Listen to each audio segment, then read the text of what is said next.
With that, I turn to my friend and colleague, Ranking Member Reed.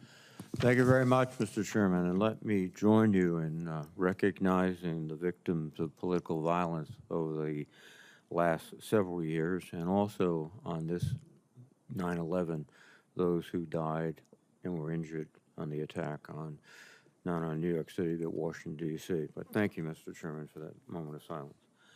And General Mahoney, welcome. Congratulations on your nomination. And thank you for stepping forward to continue your long career of service. And I extend my appreciation to family. I want to recognize your wife, Mary, who's back there. Thank you for all you've done. We were trying to figure out how we got so far. Now we know. Generally, you're exceptionally qualified to serve as Vice Chairman of the Joint Chiefs of Staff, and you have my complete support. You currently serve as the Assistant Commandant of the Marine Corps, and you've led a distinguished career in the United States Marines as a pilot with deployments around the world and command at every level.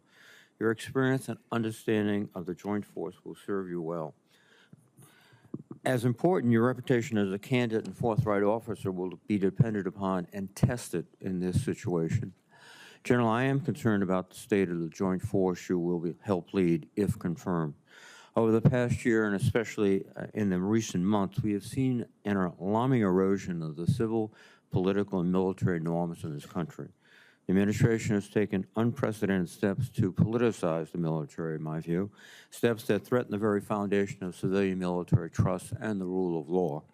We have seen many senior generals, admirals, and intelligence leaders dismissed for no given reason, but evidence suggests that each refused to toe the political line or provided professional advice that contradicted the administration's political claims.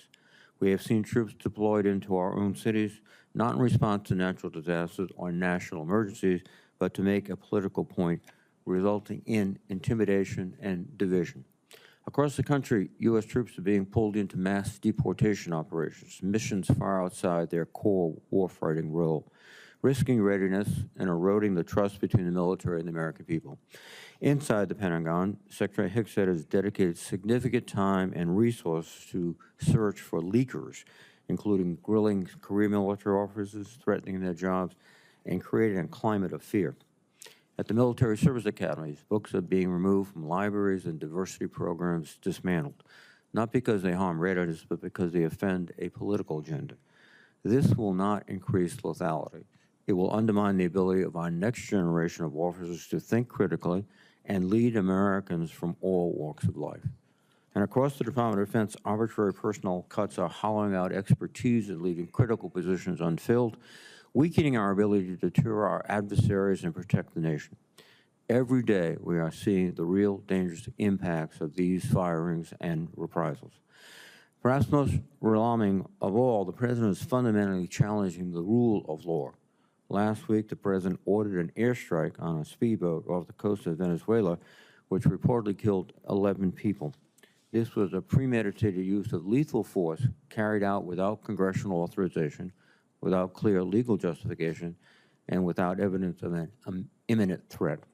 I have yet to see any intelligence, legal rationale, or orders related to this attack.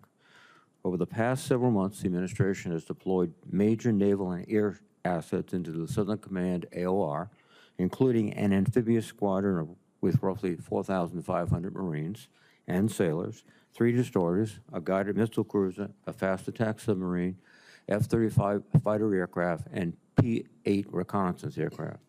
The real cost and opportunity costs of this operation are significant, and clearly the administration intends to expand its operations. I am concerned that we may be stumbling into war through reckless actions of a small group in the administration, a war that will surprise most Americans because neither Congress nor the public have been informed about the objective of this military buildup.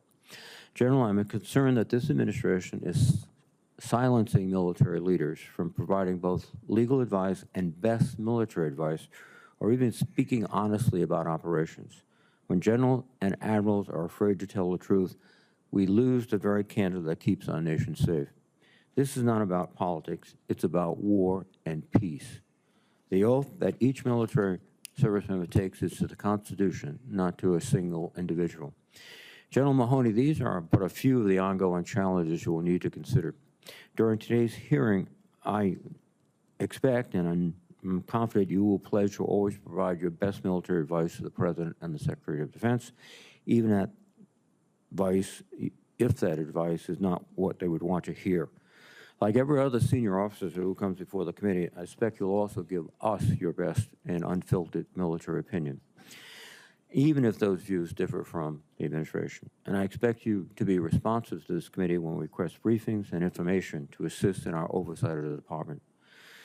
The safety of our American service members and the American people depends upon such candor.